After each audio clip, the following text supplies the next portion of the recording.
고위공직자 1903명의 평균 재산이 20억 9천만 원으로 집계됐습니다. 1년 만에 1억 5천만 원이 늘었고 무려 76%가 재산이 증가했습니다. 그런데 이 재산이 늘어난 가장 큰 이유가 부동산 가격 상승과 주식시장 호조라는 겁니다. 여기서 한 가지 질문이 생깁니다.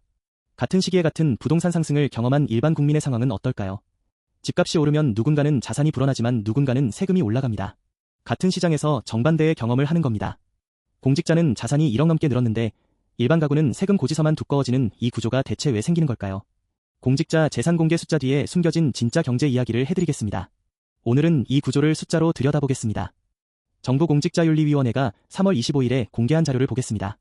행정부 소속 재산 공개 대상자 1903명의 평균 재산은 20억 9,563만 원입니다. 전년 대비 1억 4,870만 원 증가, 비율로 따지면 7.6% 오른 수치입니다. 일반 직장인의 연봉 인상률이 보통 3에서 5% 수준인 걸 생각하면 공직자들의 재산 증가율이 연봉 인상률을 훨씬 웃도는 셈입니다. 재산 구성을 좀 더 들여다보면 본인 명의가 11억 5,212만 원으로 55%, 배우자 명의가 7억 6,112만 원으로 36.3%, 직계존비속이 1억 8,239만 원으로 약 9%입니다. 배우자 명의 재산이 7억 원이 넘는다는 것도 눈여겨볼 포인트입니다. 전체 대상자의 76.1%인 1,449명이 재산이 늘었습니다. 재산이 줄어든 사람은 454명으로 전체의 24%에 불과합니다. 재산 증가의 핵심 원인은 두 가지입니다. 첫째, 전국 공시가격이 3.65% 올랐고 서울은 무려 7.86% 상승했습니다. 둘째, 주식시장 호조가 겹쳤습니다. 재산 증가 1위는 이세옥 도지사입니다. 540억 3,896만 원이 늘었는데 보유 주식의 평가액 상승이 주원인입니다.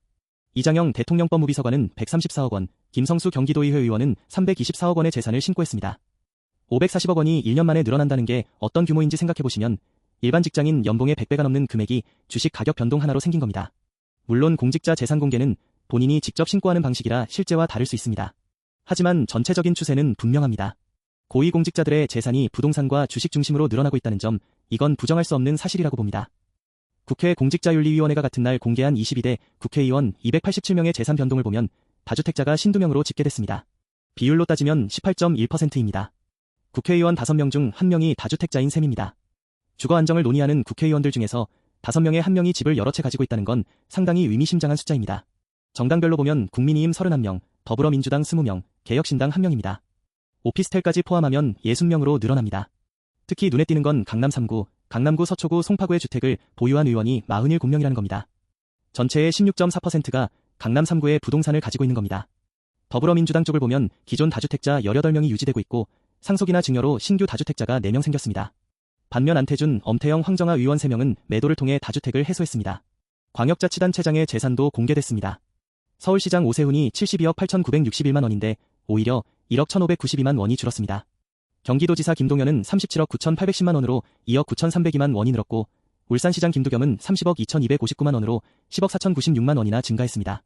1년 만에 10억 원이 넘게 늘어난 건 상당한 규모입니다. 청와대 참모 중에서는 법무비서관 이장영이 134억 1,603만 원으로 가장 많은 재산을 신고했고 국정홍보비서관 이민주가 79억 8,436만 원, 국가안보실장 위성락이 61억 4,370만 원 순입니다. 이 숫자들을 보면 공직자들의 재산이 부동산 중심으로 구성되어 있다는 걸 확인할 수 있습니다. 그리고 이 부동산 가격이 오르면 공직자들은 재산이 자동으로 늘어나지만 그 부동산 위에 살고 있는 일반 국민들에게는 전혀 다른 이야기가 펼쳐집니다. 집은 그대로인데 세금만 올라가는 그런 경험을 해보신 분들 많으실 겁니다. 이제 핵심입니다. 공직자들의 재산이 늘어난 배경인 부동산 가격 상승은 일반 국민에게도 동일하게 적용됩니다. 다만 그 영향이 정반대 방향으로 나타납니다. 2026년 공동주택 공시가격 변동률은 전국 평균 3.65%, 서울은 7.86%입니다. 공시가격 현실화율은 69%로 동결됐지만 시세 자체가 오르면서 공시가격도 함께 올라간 겁니다. 공시가격이 오르면 직접 영향받는 세금이 3가지 있습니다. 첫 번째, 재산세입니다. 공시가격의 공정시장가액 비율 60%를 곱해서 과세표준을 산출합니다. 공시가격이 7.86% 오르면 재산세도 비슷한 비율로 올라갑니다. 서울 아파트 공시가격 6억 원 기준으로 약 10만에서 15만 원 추가 부담이 예상됩니다. 한 달에 10,000원 정도 더 내는 셈인데 이게 적다고 느낄 수도 있지만 3년 연속 이런 상승이 이어지면 누적 부담이 꽤 커집니다. 특히 은퇴 후 소득이 줄어든 분들에게는 매년 오르는 재산세가 생활비를 압박하는 요인이 됩니다. 두 번째, 종합부동산세입니다. 1세대 1주택자 기본공제가 12억 원이고 다주택자는 9억 원입니다. 이 기준을 초과하는 부분에 과세되는데 공시가격 상승으로 기존의 종부세 대상이 아니었던 주택도 과세 구간에 새로 진입할 수 있습니다. 작년까지는 안 냈는데 올해부터 종부세를 내게 되는 분들이 생길 수 있다는 뜻입니다. 특히 서울 아파트 중에서 공시가격이 9억 원 근처였던 주택들은 올해 공시가격 상승으로 종부세 구간에 새로 진입할 가능성이 높습니다. 종부세는 재산세와 달리 세율이 높기 때문에 부담이 확 커질 수 있습니다. 세 번째, 건강보험료입니다. 지역가입자의 건보료 산정에 부동산 재산이 반영됩니다. 공시가격이 오르면 건보료도 함께 오릅니다. 직장가입자는 직접 영향이 적지만 피부양자 자격 판단에 공시가격이 사용되기 때문에 간접적으로 영향을 받을 수 있습니다. 예를 들어 부모님이 피부양자인데 공시가격이 올라서 피부양자 자격을 잃으면 별도로 건보료를 내야 하는 상황이 생깁니다. 이런 간접적인 영향까지 고려하면 공시가격 상승의 파급 효과가 생각보다 훨씬 넓다는 걸 알 수 있습니다. 세금뿐 아니라 건강보험료까지 영향을 받으니까요. 참고로 공시가격 이의 신청은 공시일로부터 30일 이내에 가능합니다. 부동산 공시가격 알림이 사이트에서 조회하고 신청할 수 있는데 2025년 이의 신청 2,451건 중 반영률은 1%에 불과했습니다. 그래도 객관적 근거가 있다면 시도해볼 만한 제도입니다. 예를 들어 같은 단지 내 유사평형이 내 집보다 공시가격이 낮다면 그걸 근거로 이의 신청을 할 수 있습니다. 실거래 사례나 감정평가 자료가 있으면 더 유리합니다. 공직자 재산 공개와 공시가격 상승을 종합해서 보면 하나의 구조가 보입니다. 부동산을 많이 가진 사람일수록 세금 부담 대비 자산 증가 효과가 크다는 겁니다.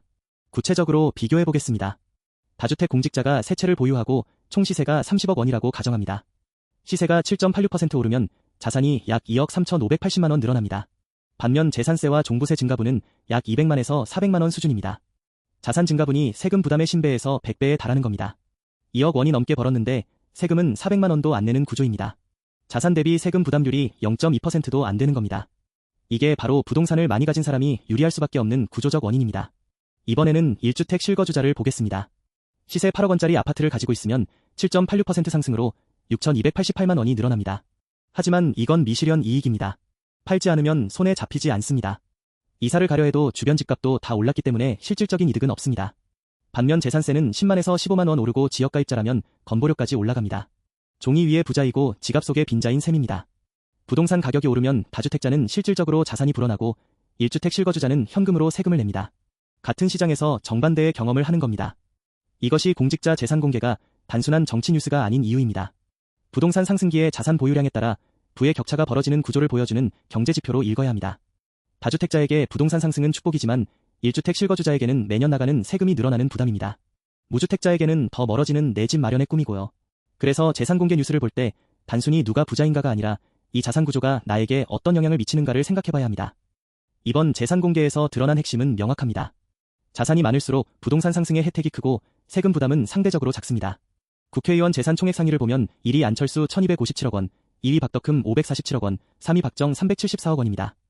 이들의 1년간 재산 증가액은 수십억 원 단위입니다. 반면 세금 증가액은 수천만 원 수준에 불과합니다.